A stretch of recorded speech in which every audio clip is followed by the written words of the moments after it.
সুপ্রিয় দর্শক আসসালামু আলাইকুম, কেমন আছেন আপনারা? নিশ্চয়ই ভালো আছেন। আজকের ভিডিওতে আপনাদের সবাইকে স্বাগত জানাচ্ছি।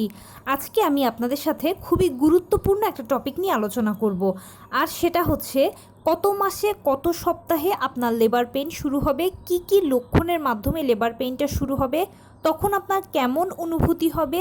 সে সময় অবশ্যই আপনি এই 3টি টিপস ফলো করবেন। চলুন সব কিছুই বলছি আজকে। বাই দ্য ওয়ে, মূল ভিডিওতে যাওয়ার আগে একটা কথা বলি, আমি আমার চ্যানেলে pregnancy related, specially normal delivery related অনেক ইম্পর্ট্যান্ট তথ্য ভিডিও আকারে শেয়ার করে থাকি। এই তথ্যগুলো আমার পার্সোনাল এক্সপিরিয়েন্স ও আমার ডক্টরের সাজেশন থেকে নেওয়া। তাই আমার চ্যানেলটিকে যদি একবার আপনারা ভিজিট করেন, তাহলে আপনারা আপনাদের প্রশ্নাতীত মনের অনেক প্রশ্নের উত্তর পেয়ে যেতে পারেন। আমন্ত্রণ জানাবো আমার চ্যানেলটিকে একবার ভিজিট করে দেখার জন্য। এবারে চলুন মূল আলোচনায় যাওয়া যাক।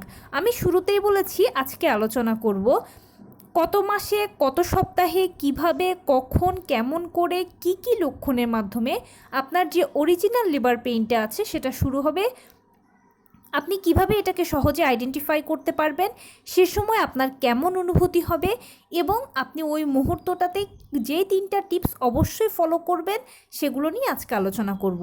দেখুন, আমরা সবাই জানি যে নর্মাল ডেলিভারিটা সিজারের তুলনায় খুব ভালো, কারণ সিজার হচ্ছে একটা ছোটোখাটো অপারেশানের আগে পরে বিভিন্ন ধরনের ঝুঁকি থাকে, বিভিন্ন ধরনের সাইড ইফেক্টস থাকে। এছাড়া সিজারিয়ান পেশেন্টকে সারা জীবনভর কিছু না কিছু রোগশোক বহন করার পাশাপাশি বিভিন্ন ধরনের নিষেধাজ্ঞা মানতে হয়। নর্মাল ডেলিভারি কিংবা নর্মাল ডেলিভারি পেশেন্ট এর সব কিছু থেকে সেফ ও সিকিওর। সেই জন্য সব কিছু জেনে বুঝে আমরা সবাই নর্মাল ডেলিভারিকে পছন্দ করি। সন্তান জন্মদানের ক্ষেত্রে আমাদের অন্যতম পছন্দের পদ্ধতি হচ্ছে নর্মাল ডেলিভারি। এখন যেহেতু নর্মাল ডেলিভারিটা একটা প্রাকৃতিক পদ্ধতি, তাই এখানে জোর করে ডাক্তার দিয়ে টানা হেঁচড়া করে ওষুধ খেয়ে কোনো মতেই কিছু সম্ভব নয়। সম্পূর্ণ প্রাকৃতিকভাবেই প্রথম থেকে শেষ পর্যন্ত আপনার প্রতিটি ধাপ শুরু হয়ে শেষ হবে।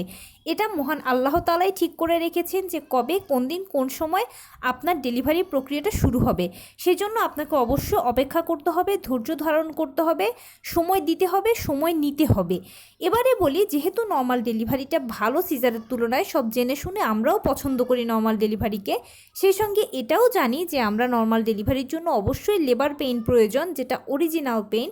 যে লেবার পেইনটা না হলে কখনোই নর্মাল ডেলিভারি হবে না, সেই লেবার পেইনটা নিয়ে আজকে কিছু তথ্য দেব আপনাদেরকে। প্রথমেই বলি, নবম মাসের 37 থেকে 40 সপ্তাহ হচ্ছে নর্মাল ডেলিভারির আদর্শ সময়। নর্মাল ডেলিভারিগুলো 97% ক্ষেত্রে 37 থেকে 40 সপ্তাহের মধ্যেই হয়ে যায়। এবারে কারো 37 সপ্তাহে হয়, কারো 38 সপ্তাহে হয়, কারো 39 সপ্তাহে হয়, কারো আবার 40 সপ্তাহে হয়, যার যেরকম। মহান আল্লাহ তাআলাই ঠিক করে রেখেছেন কবে, কোন দিন, কোন সময় আপনার ডেলিভারি প্রক্রিয়া শুরু হবে বা কত সপ্তাহে আপনার ডেলিভারি হবে, সে অনুযায়ী কিন্তু আপনার লেবার পেইনটা স্টার্ট হবে।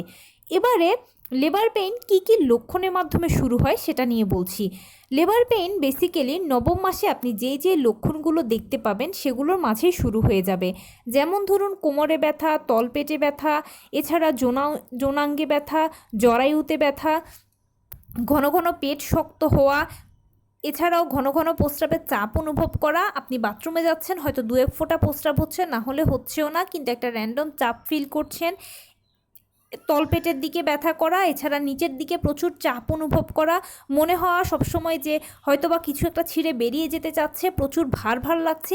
এই ধরনের ব্যথা কষ্টগুলো বা এই লক্ষণগুলো নবম মাস থেকে মায়েরা দেখতে পায়। বিশেষ করে যেসব মায়েদের নর্মাল ডেলিভারি হওয়ার আছে বা নর্মাল ডেলিভারির পেশেন্ট যারা, তারা এই জিনিসগুলো সব দেখতে পায় নিজেদের মধ্যে, এই লক্ষণগুলো। এখন এই লক্ষণগুলো চলতে চলতে একটা সময় দেখবেন যে আপনার লেবার পেইন শুরু হয়ে গেছে। এরকম স্পেসিফিক কোনো লক্ষণ নেই যে এই লক্ষণটার পরেই লেবার পেইন আসবে বা আসছে, এই ধরনের কিছু নেই। তবে হ্যাঁ, একটা জিনিস আছে, সেটা হচ্ছে ঘন ঘন ফলস পেইন হওয়া। অরিজিনাল পেইন আসার আগে ঘন ঘন ফলস পেইন হয়। ফলস পেইনটা কোমরের দিক থেকে শুরু হয়ে তলপেটের কাছে এসে পায়ের নিচ দিয়ে চলে যায়। খুবই অল্প সময়ের জন্য এটা থাকে। তো এই ফলস পেইনটা যখন একটু ঘন ঘন হবে, তখনই ধরে নেবেন যে হ্যাঁ, আর অল্প কিছু দিনের ভিতরে, সর্বোচ্চ হয়তো 1 সপ্তাহ থেকে 10 দিনের ভিতরে আপনার অরিজিনাল যে পেইনটা সেটা এসে যাবে। এবারে অরিজিনাল পেইন কেমন হবে, অনেকের মনে একটা সংশয় থাকে। দেখুন, অরিজিনাল যে লেবার পেইনটা সেটা কখনো একটানা হবে না বা এক নাগাড়ে হবে না, এটা থেমে থেমে হবে। কারো 10 মিনিট পর পর হয়, কারো 15 মিনিট পর পর হয়, আবার কারো আধা ঘন্টা পর পর হয়, যার যেরকম। যেমন আমি যদি এটাকে আপনাকে সময় হিসেবে বলি, তাহলে ধরুন ধরুন যে 7টার সময় আপনার পেইনটা শুরু হলো, হয়তো কয়েক সেকেন্ড থাকলো, এরপর চলে গেল, আবার 15 মিনিট পরে পেইন আসবে, আবার কয়েক সেকেন্ড থাকবে, আবার চলে যাবে, আবার 15 মিনিট পরে পেইন আসবে, আবার কয়েক সেকেন্ড থাকবে, আবার চলে যাবে। এভাবে করে পেইনটা কিন্তু থেমে থেমে হতেই থাকে এবং এভাবে করতে করতে আপনি হালকা পেইন থেকে মাঝারি পেইনে, মাঝারি পেইন থেকে ভারী পেইনে পৌঁছে যাবেন। আর ভারী পেইন মানে এরকম নয় যে অতিরিক্ত ব্যথা, যন্ত্রণা, কষ্ট, আপনি মরে যাচ্ছেন, এই টাইপের কিছু নয়। ভারী পেইন মানে হচ্ছে এটা বারে কমে আসবে। যেমন ধরুন আগে যদি আপনার 15 মিনিট পর পর পেইন হতো, এখন হয়তো 7 মিনিট পর পর হবে, 4 মিনিট পর পর হবে, 3 মিনিট পর পর হবে, এরকম। কিন্তু র্যান্ডম ডেলিভারি হওয়া পর্যন্ত পেইনটা থেমেই হবে, আপনি একদম টেনশন করবেন না।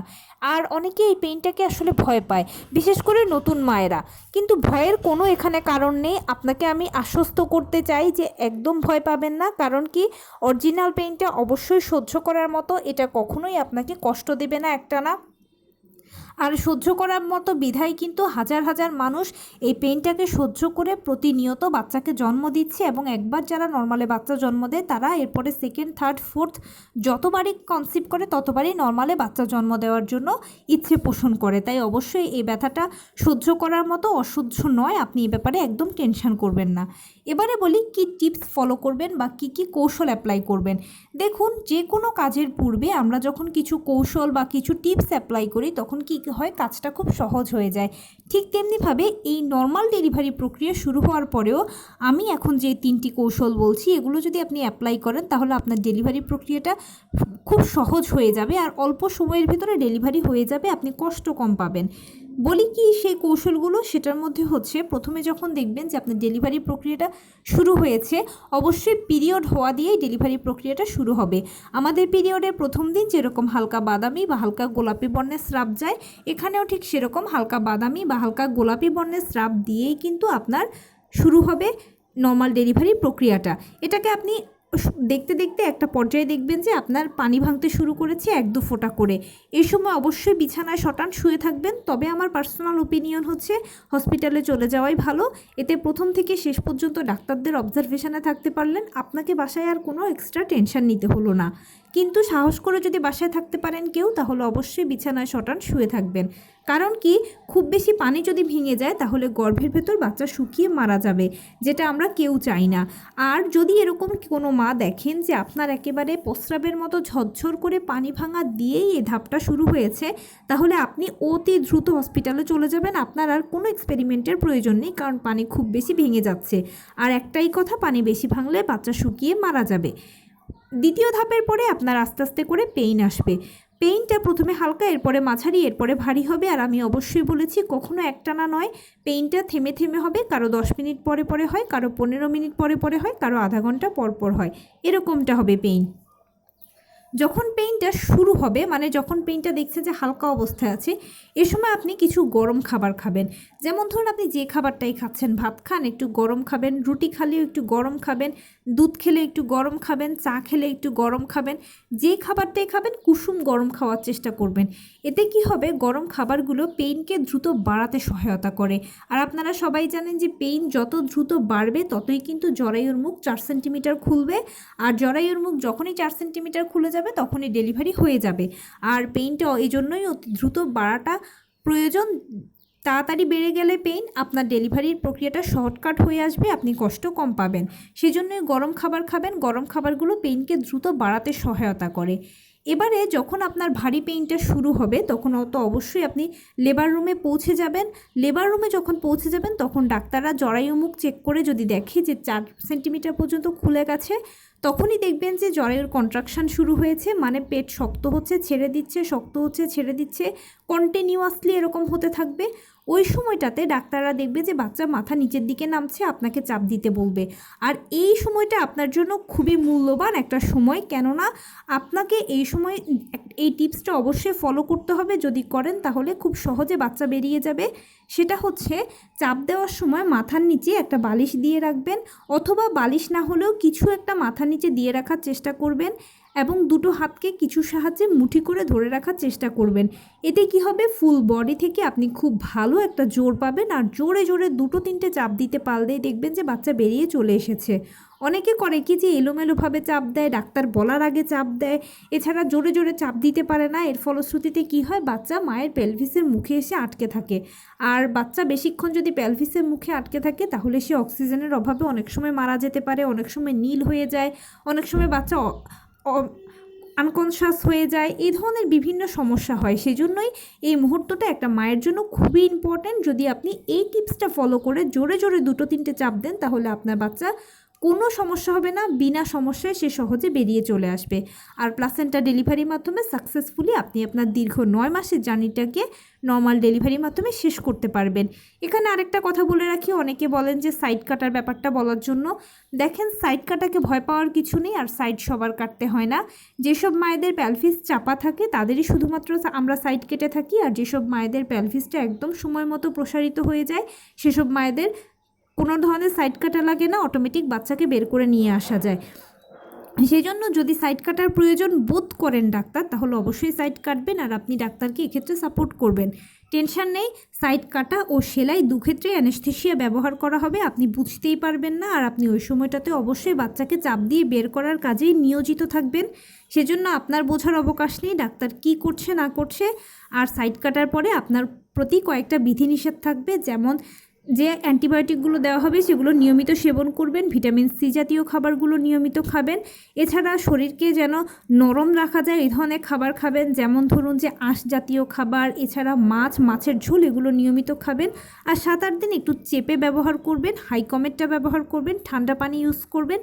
আপনি এই নিয়মগুলো যদি মেনটেন করতে পারেন তাহলে ইনশাল্লাহ 7-8 দিনের ভেতরে কাটা স্থানটা শুকিয়ে যাবে, আর আপনি একদম 7-8 দিন পরে সুস্থ হয়ে যাবেন। আপনি দিব্যি হাঁটাচলা করতে পারবেন, কোনো সমস্যা নেই, সহবাসেও কোনো সমস্যা হবে না আপনার। তো এই ছিল আজকের ভিডিও। কেমন লাগলো বলুন? যদি ভালো লেগে থাকে ও হেল্পফুল হয়ে থাকে তাহলে প্লিজ লাইক, কমেন্ট, শেয়ার করতে একদম ভুলবেন না। আর সেই সাথে আমার চ্যানেলটিকে সাবস্ক্রাইব করার বিনীত অনুরোধ রইল। পাশে থাকা বেল আইকনটি ক্লিক করে দেবেন যেন আমি ভিডিও আপলোড করার সাথে সাথে আপনারা নোটিফিকেশান পেয়ে যান। যদি কোনো প্রশ্ন থাকে কমেন্টসে জানাবেন, আমি রিপ্লাই দেব। প্লাস যদি কোনো পরামর্শ থাকে যে কোন বিষয়ের উপরে ভিডিও বানালে আপনারা উপকৃত হবেন সেটাও জানাবেন। আমি আপনাদের পছন্দের সর্বোচ্চ প্রায়োরিটি দেব। ভালো থাকবেন, সুস্থ থাকবেন। আসসালামু আলাইকুম।